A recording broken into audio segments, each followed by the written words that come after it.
3월 달에 지금 들어가는 게 어제도 태원건설, 야 태원건설 잠깐 보자. 상한가 들어갔었잖아. 야 태원건설이 오늘도 20% 넘게 올라가네. 야 이게 미쳤네 태원건설. 내가 어저께 3월달 매매 결과를 좀 홈페이지 가서 다 데이터를 좀 결론을 내봤는데 3월달에 무료 추천 종목 11종목 나가가지고 2종목 손절했어. 3월달에 11종목 나가가지고 2종목 손절하고, 그 다음에 VIP 매매는 3월달 중에 5종목 수익했고 손절은 아예 없는 상황이고 3월달 매매 실적 나쁘지 않아요. 다만 매매 횟수가 좀 적다고 생각할 수도 있는데 3월달 4월달은 아무래도 회계감사 시즌도 걸려있고 그 다음에 윤석열 대통령 탄핵 심판도 걸려있기 때문에 3월달 4월달은 모든 게 결론이 나오기 전까지는 좀 조심스럽게 매매를 하자, 안전빵으로. 그래서 매매 횟수를 제가 일부러 줄인 것도 있습니다. 종목을 많이 안 들어간 것도 있고. 근데 종목을 들어갔음에도 불구하고 3월달은 괜찮게 나왔어. 아직 할만해.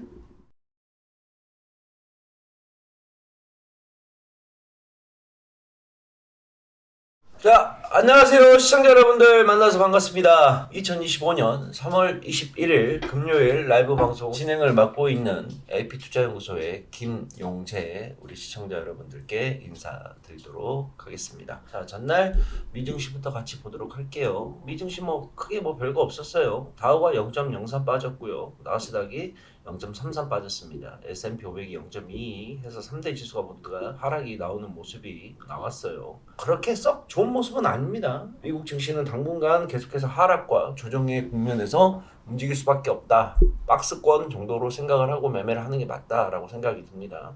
국내 증시를 좀 돌아오게 된다 그런다면 어제 좀 하나 에어로스페이스가 어저께 상한가 시간에 의해서 한가를 들어갔거든요. 유상증자 발행했어요. 유상증자. 그래서 하나 그룹 관련된 주식들을 오늘 좀 상황을 좀 봐야 될 것 같은데, 하나 관련된 것들을 전부 다 오늘 좀 하락으로 출발을 할 가능성이 높아서, 아니 왜 꼭 잘 하고 있다가 유상증자를 자꾸 때리지, 진짜 환장하겠네 진짜. 그 다음에 어제 태원건설이 상한가를 들어갔어요.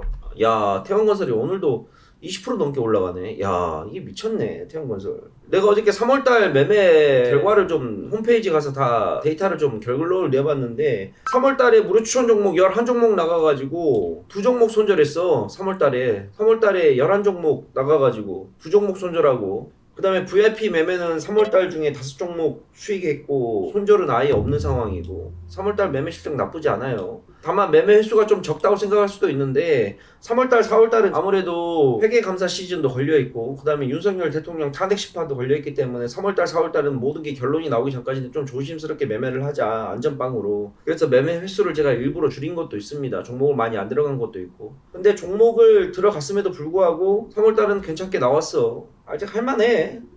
어제 그래도 이 와중에 여야가 하나의 일을 또 어저께 합의를 해가지고 마무리를 지었어요. 그게 이제 뭐냐면 국민연금 개혁 관련된 건데, 국민연금 개혁이 어제부로 이제 보험료율이 현행 9%에서 13%로 올라갔고, 그 다음에 소득대체율 있죠. 소득대체율이 40%에서 43%로 상향 조정되는데, 보험료율 자체가 올라가는 거는 글쎄요, 저도 어느 정도 인정을 하는 부분이에요. 하지만 이제 소득대체율이 문제인데, 내가 낸 돈만큼의 비율보다 20년 뒤에 30년 뒤에 받는 수령액의 증가율이 생각보다 낮다. 난 그게 좀 이해가 좀 잘 안 가. 이게 정치인들이 좀 말하는 더 내고 더 받는 연금 개혁이 맞는가? 말이 안 된다고 생각을 하지.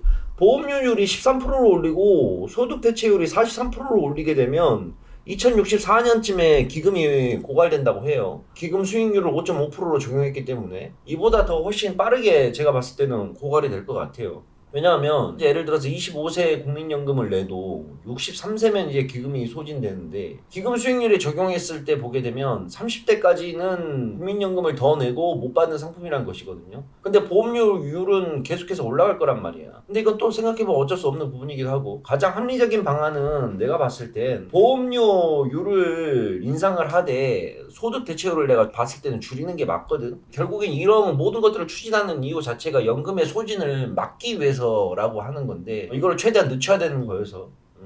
현재 근데 이게 소득 대체율을 늘려버리게 되면 혜택을 보는 주체가 국민연금 납입자들이 아니라 현재 받는 수급자들이거든. 근데 결국은 이거는 근데 답이 없을 것 같아. 결국에는 국민연금이 살아남으려면 출산율 자체가 올라가야 되는데, 출산율 자체가 맨날 떨어지고 있으니 당장 그런 정책을 펼친다 하더라도 근본적인 원인이 해결 안 되는데, 저는 개인적으로 연금 개혁을 반대하지는 않습니다. 내 아들들, 내 딸들이 살아갈 세상은 지금보다 훨씬 더 안 좋은 상황이 연출이 되기 때문에 미래 세대를 위해서라도 연금 개혁은 꼭 필요하다고 생각을 합니다.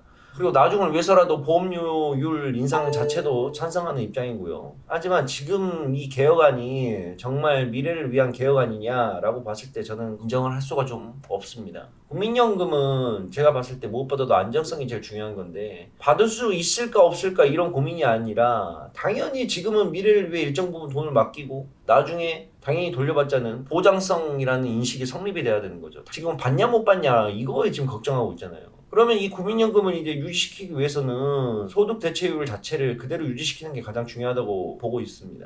20대, 30대들 위해서도 소득 대체율을 낮추는 것이 가장 좋다고 봐요. 근데 소득 대체율을 낮추는 것은 불가능하다. 현재 수급자들의 연금 소득이 줄어들기 때문에. 그러면 현재 받고 있는 사람들을 좀 줄여야지. 연금 소득을 좀 줄여서라도 해야지. 소득 대체율 자체가 인상이 되게 되면 저소득층에서는 혜택이 별로 안 가요. 고소득자 연금액이 크게 증가를 하지. 진짜 저소득층의 지원이 이루어질까냐는 문제인 거죠. 현재 젊은 세대들 20대 30대들 중에 얼마나 고소득자가 있을까. 얘네들은 뭐 미래를 보고 사는 게 아니라 지금 당장 먹고 사는 것도 빡신데 국민연금이나 아마 다른 전문가들도 이런 문제를 알고 답을 알고 있을 것이다. 하지만 정치인들은 다르다. 왜냐? 현재의 표가 가장 중요하기 때문에. 젊은 세대들이 먹고 살기 바쁘도 정치에 관심을 가지기 어려울 거고 정치인들은 표를 잃지 않으려고 지금 당장을 위한 정책만 하고 있고 저출산 정책은 뭐 맨날 말로는 잡아야 된다 하지만 뭐 관심이나 있나? 이미 벌써 저출산의 고령화 국면인데 앞으로 아마 국민연금은 나 얘기 나올 때마다 또 보험료를 계속 높여서 이야기할 수밖에 없을 거예요. 장시작 할인 들어간다. 할인 3,150원 할인 3,150원. 자 일단 할인 하나 들어가고 한 종목 정도 더 볼까 있는가? 얘들아 이거는 그냥 봐라. 샘 CNS 5,200원까지 샘 CNS 9시 5분. 자 오늘은 이렇게 두 개만 할인과 샘 CNS만.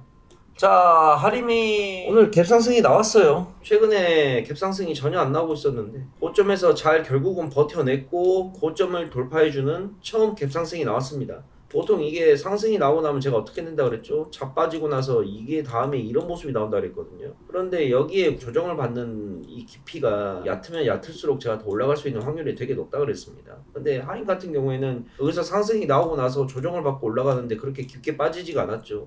그러면서 저점을 다 기가 막히게 잡아주고 오늘 첫 개상승 구간이 오늘 나왔단 말이에요. 이런 거는 일단은 들어갈 가치가 충분하죠. 결국에는 이 고점에 지금 매물대가 여기 쌓여 있는데 여기 거 물량을 잡아주느냐 못 잡아주느냐의 싸움인데 만약에 오늘 좀 밀린다 하더라도 크게 또 문제될 건 없어요. 어차피 5일선만 받쳐주면서 따라가게 되게 되면 위쪽에 매물대를 충분히 걷어낼 수 있는 그림이 나올 거라고 판단이 되네요. 좀 한번 지켜보도록 하겠습니다.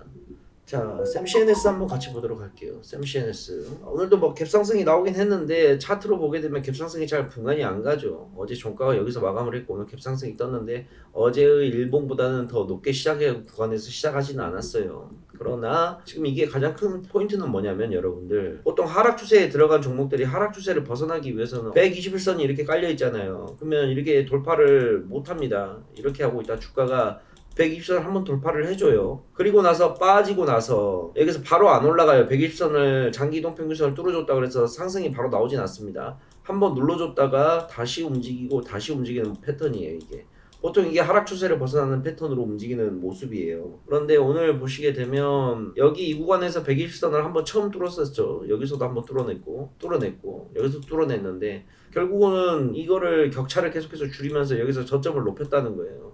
이 라인을 지키고 여기까지 다시 끌어올렸다는 거. 이거는 이제 추세 자체를 완전히 변형시킨다는 거거든요. 최소 못해도 박스권 장세로는 갈 수 있는 모습을 만들어낼 수가 있다는 겁니다. 그래서 오늘 재차 120선을 뚫어놓는 모습이 보이면서 추세를 이어나가는 모습. 그리고 어제 거래량 14만 주보다 벌써 많은 거래량을 뚫어내고 거래량이 들어오고 있다는 겁니다. 그래서 샘 CNS를 한번 들어가 봤습니다. 이건 뉴스 한번 봅시다. 이 뉴스 보면서 내가 이게 맞나? 라는 생각이 너무 많이 들어서 뉴스 제목부터가 아주 기가 막혀요. 공매도 고맙다. 외국인 컴백에 들뜬 국장. 들떴나? 공매도가 3월 31일부터 재개가 되는데 와 공매도 고마워. 외국인이 돌아온대. 만세! 공매도가 재개가 되게 되면 외국인이 유입이 되고 변동성이 확대가 되고 매수 기회로 활용을 하래. 공매도 재개로 외국인 거래 비중이 높아질 거고 이를 기회로 활용하는데 공매도는 대부분 싫어하지만 이것이 주가의 상관관계가 높지가 않대. 따라서 공매도가 재개가 되면 평소 사고 싶은 기업들을 매수하는 전략을 가지래. 와! 공매도 재개하면 우리는 사고 싶은 주식을 살 수가 있어요. 와! 근데 내가 이걸 보면서 진짜 참 슬프더라. 이건 기사가 아닌데. 아니 공매도 재개가 되면 당연히 거래 비중은 늘어나겠지. 근데 거래 비중이 늘어난다는 게 외국인들의 공매도하고 쇼커버로 주식을 회전시키니까 변동성이 커지고 거래 비중도 당연히 늘어나는 거잖아. 이걸 모르나? 물론 공매도도 순 기능이 있기 때문에 당연히 재개해야 됩니다. 언제까지 공매도를 금지시킬 수는 없어요. 근데 우리가 공매도 갖고 자꾸 지적을 하는 건 공매도 자체의 문제가 아니에요. 공매도 시스템 때문에 이런 겁니다. 물론 공매도 관련해서 계속 문제가 나오고 시스템 자체가 문제이고 기울어진 운동장이라고 이야기가 나와서 많이 개선했다고는 하지만 일단 지켜봐야 아는 거지 그거를. 벌써부터 이런 기사들로 공매도를 찬양할 필요가 있나라는 거지 나는. 오늘은 여기까지 하자. 한 주간 고생들 많으셨습니다. 하림하고 샘CNS는 오후까지 지켜보는 걸로 하고요. 다음 주 월요일 8시 30분에 뵙도록 하겠습니다. 갈게요. 안녕.